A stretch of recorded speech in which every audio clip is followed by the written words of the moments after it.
sad when I'm with you, and I'm sad when I'm alone. My blood runs cold when I kiss you, and it chills you to the bone. So we'll wander no more through the country, and we'll wander no more through the rain. Oh, I'm stuck between my life and a dream, and I'll never go wandering again. Yeah, I'm stuck between my life and a dream, and I'll never go wandering again.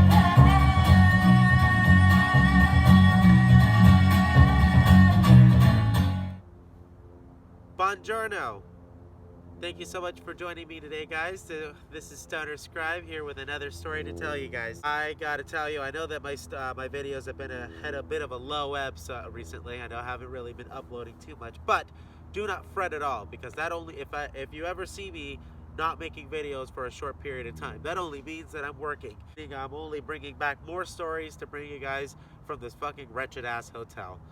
As you can see, I decided to get out a little bit today, because being inside the Moonlight Inn for too long has the same effects on your brain as being in an insane asylum for about a year. Let me tell you something, guys. Being out here in the midst of nature, you know, right upon this concrete structure overlooking some large, enormous pit behind me, I start to think, you know, as I look into this pit, as to how it is that I've come to be here. Moonlight Inn really always makes me question all of my life decisions. You know, having to see all the sorts of life decisions that the customers take, and how they wind up being here, and where they wind up going after they leave the Moonlight Inn. It always makes me raise the question as to how it is that I ultimately came to be here. Because if all the people that stay at the Moonlight Inn are crazy and wild, what does it say about me for the fact that I'm staying at the Moonlight Inn? Get older, you start to look into all the various different life decisions that have brought you right to this moment. And think about exactly where I am now and what the Moonlight Inn has brought me to. And, well, this video is probably an expose of myself as to what I've come to. Let's look into this deep, dark, existential void together, guys. With a blunt red hand, with a lighter, and with some smiles. Cheers, guys. You know, in life, I never thought that I'd be brought to all various sorts of different things that I've ever done in my life. Yeah, every so often after I leave work and I decide to go back into my room and, you know, cry into a mirror for about 10 minutes after dealing with all the customers at the Moonlight Inn. Think about all the things that you might have done in your life to wind up here in this purgatory of a place. And, you know, a lot of flashbacks go through. I want you guys to think about something. At some point in your life, you might have said, I will never do X, Y, and Z. No matter what happens, no matter where you go, no matter where I go in life, no matter what I do, I will never, ever be brought to do X, Y, Z. X, Y, Z thing, right? And for the longest time, I would say that I was definitely that kind of person. When I was younger, I said that I would never smoke weed, and here I am. My name is Stoner Scribe, guys. I'm Stoner Scribe now. And let me tell you guys, if you really think that you're not low enough to stumble and to do certain things that are humiliating, gross, and disgusting, well, I have fucking news for you. You can. You can. All of us can be made to bow to our knees crying. Bottom, can somebody be reduced? Well, you read the title for this video, didn't you? Oh, this story takes place about a couple months back. I know how to work all 3 shifts at a hotel. You know, there's a morning shift, an afternoon shift, and then there's a night shift, right? My shift is a night shift.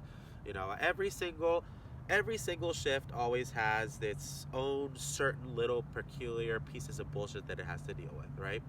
Shift is my shift, right? You know, I go out in the night and I make sure to go overlook all the records and make sure that everything is organized for the new day. You work night shifts, you don't usually find out about a lot of things until you actually get there, you know, and start to have to document them and check them out. And this was one of those days. So it turned out that there was a guest that was staying over. But one day it turned out that one of the guests had left, I think it was like an ounce of weed inside this room. The dude came back to the front office, and the dude came up to the front office. He'd say, hey, I left something inside my room. I left like a backpack inside my room, right? Called in sometime around the afternoon, and it was already, way past checkout when probably the housekeepers had already gone to a couple of rooms. And it turned out that one of the housekeepers found found his backpack, right? And it had a full ounce of weed in it. Any rinky-dink weed either, right? No, this is not just some weed to sniff at a time. No, this was an ounce of precious, pure, sparkly, beautiful, aromatic weed, right? Wonderful, wonderful, like high-grade weed. This housekeeper sold it to somebody for $50. $50 an ounce of majestic, beautiful. Imagine if you got an ounce of beautiful, sparkling, precious, beautiful weed for $50. You are the most blessed human being on the fucking planet. Sold it to somebody that she knew for $50. Yeah. The dude came back looking for it. General manager was, trying to find out about what that was about. I forgot how she found out about it. My general manager's really smart, by the way. I am terrified that she's gonna see one of these videos one day. So if you ever see it, thank you for everything and I love you. But anyways, my general manager's a really, really smart lady, right? And she always finds out about everything. So she gets on this housekeeper's ass, right? She gets super fucking angry, tells her, you bring that weed back to me, to this office, right? And there, he came across this fucking brick of the most precious weed he has ever seen in his life. The general manager says, I want you to throw it away.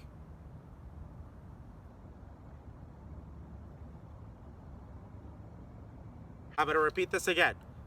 She threw away an ounce of the most beautiful, precious, gorgeous weed that anybody has ever seen. Auto grade weed thrown into a fucking dumpster. She wanted to throw it into the dumpster so that she could make sure that nobody would dig into the trash and get it. And when I heard about this, so I'm asking my attendant, wait, which dumpster? See, he's like, that dumpster right over there. It's like, it's the one that's in the other hotel, right? Another Moonlight Inn, you could say. We throw out all the guests too, when they're no longer able to stay at ours.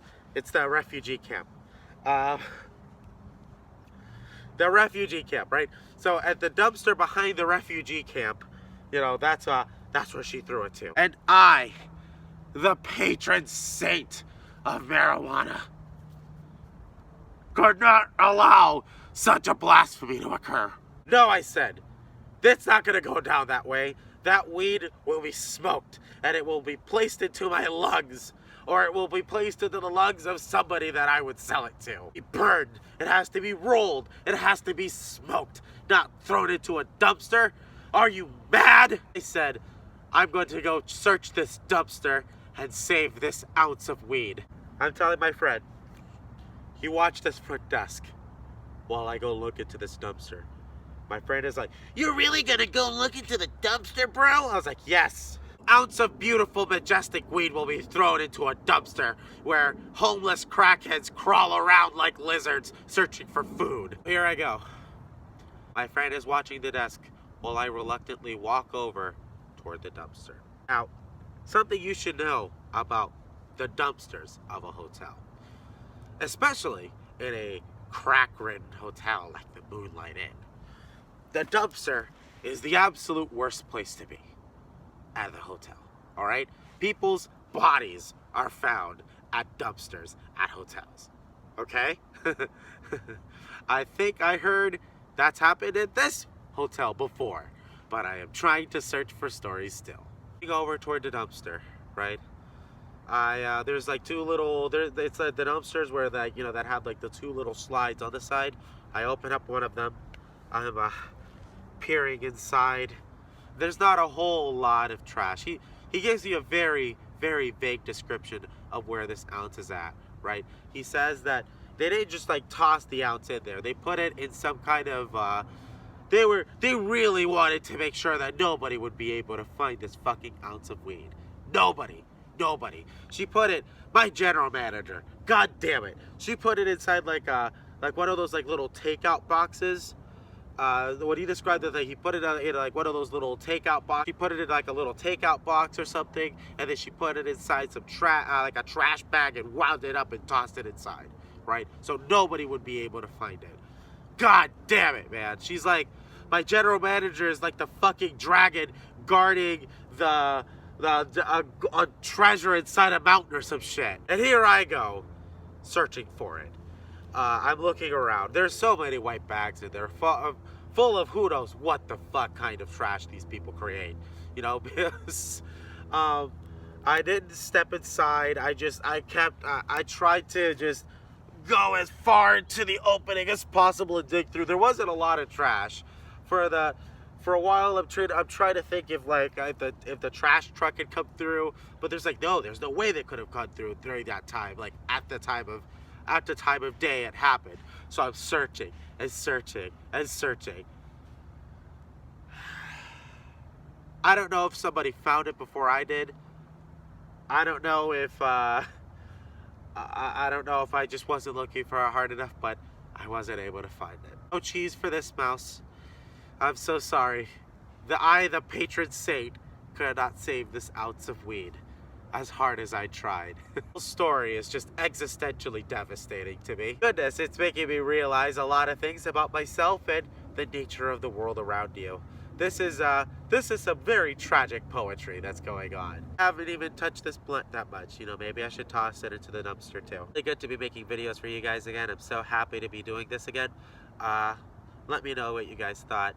If you like this video, share it, guys. I want as many people as possible to see it, man. But let me know what you like in the comments. Hit and subscribe to Stoner Scribe, guys. I got plenty of stories simmering for you, and I'm gonna keep dishing them out all day long. Okay? Catch you guys later. Peace out. Bye-bye. Oh, if you haven't found Matt Jaffe's music yet, well, you don't know what you're missing out. It is wonderful and beautiful, and I'd like to say thank you so much for letting me use it in this video. Cheers.